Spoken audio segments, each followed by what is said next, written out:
Henry the Green Engine has lived on the island of Sodor for many years. He loves every part of it. But there is one place he enjoys more than any other, the forest. Henry loves to spend time here. He finds it peaceful. His driver understands.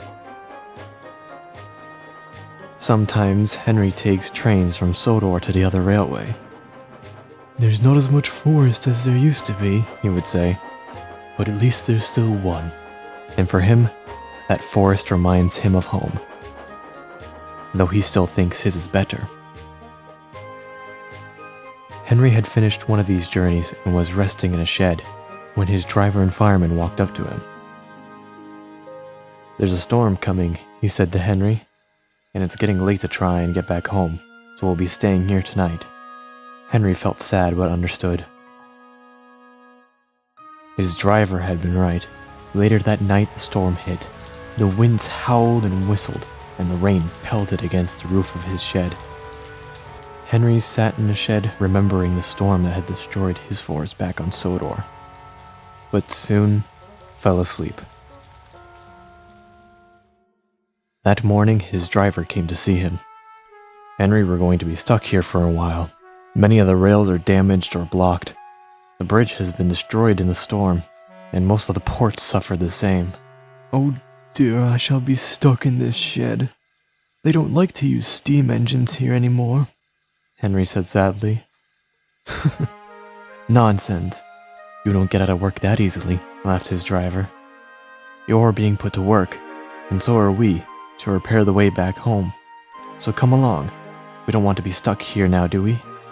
This made Henry very happy.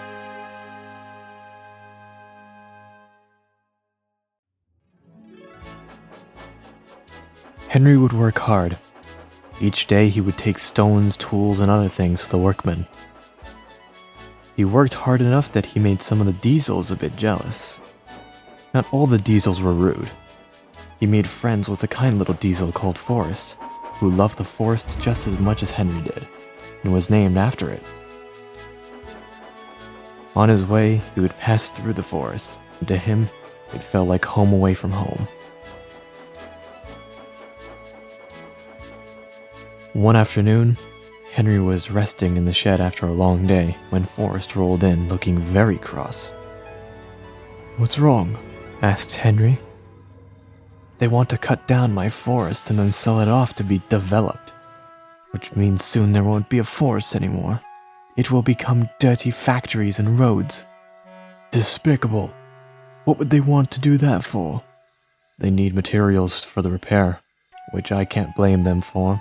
We have so little forest left here, and where will all the animals go when their home has been turned into gray slabs? It's evil and I won't stand for it," he finished crossly. "What are you going to do?" asked Henry, worried about what Forrest might do. Forrest said he didn't know, and still cross, fell asleep.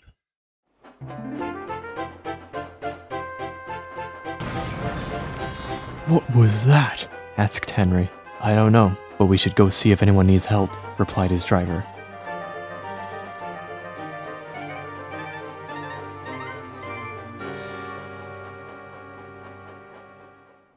Henry found Forrest lying on his side derailed.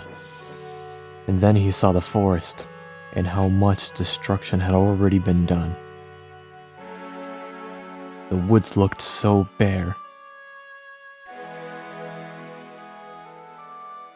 Then he looked back at Forrest. Did he do this on purpose? Henry thought to himself.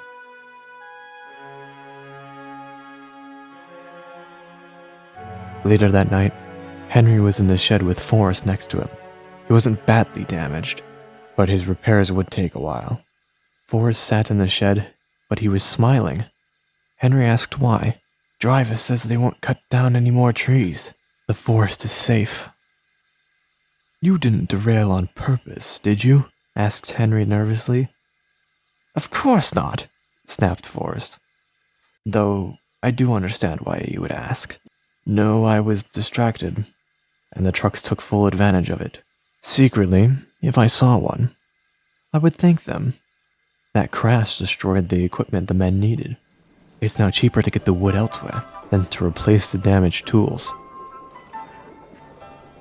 Henry would continue to help with the repairs until he could finally return home. Henry said goodbye to Forrest and left for home. Passing through the forest, he can see the trees growing strong and proud, and it reminds him of Forrest's happy little accident that saved it.